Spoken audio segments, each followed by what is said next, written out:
একসময় এক ছোট্ট গ্রামে বাস করত বাবাই নামে একটি গরিব ছেলে। তার বাবা ছিলেন একজন কৃষক আর মা গৃহকর্মী। অনেক কষ্টে চলত তাদের জীবন।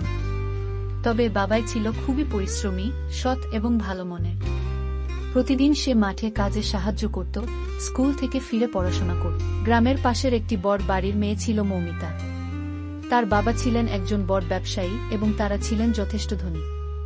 মৌমিতাও খুব ভালো মনের মেয়ে ছিল, কিন্তু তার মন কিছুটা একাকী ছিল, কারণ তার বাবা মা সব সময় ব্যস্ত থাকতেন। একদিন বাবাই তার পড়াশোনার বই নিয়ে পুকুর পাড়ে বসেছিল। হঠাৎ করে মৌমিতা এসে উপস্থিত হল। তার হাতে কিছু ফুল ছিল। বাবাইকে দেখে সে হেসে বলল, এই গ্রামের সবচেয়ে পরিশ্রমী ছেলেটি, তুমি এখানে কি করছো? বাবাই একটু লজ্জিত হয়ে বলল, আমি পড়ছি। মৌমিতা হাসি মুখে বলল, তুমি খুব ভালো কাজ করো বাবাই। আমি তোমাকে কখনোই খুব কাছ থেকে দেখিনি।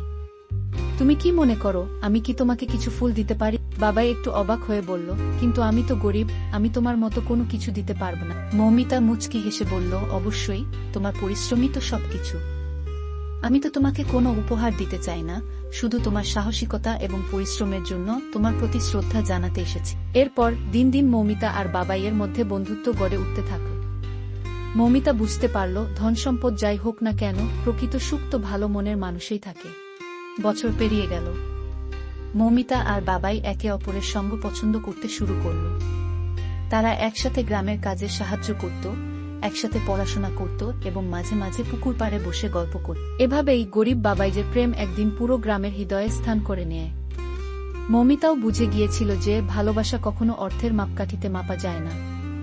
শেষে বাবাই আর মৌমিতা একে অপরকে জীবনের সঙ্গী হিসেবে গ্রহণ করে এবং তাদের ভালোবাসা গ্রামের মানুষের কাছে এক অনন্য উদাহরণ হয়ে রইল।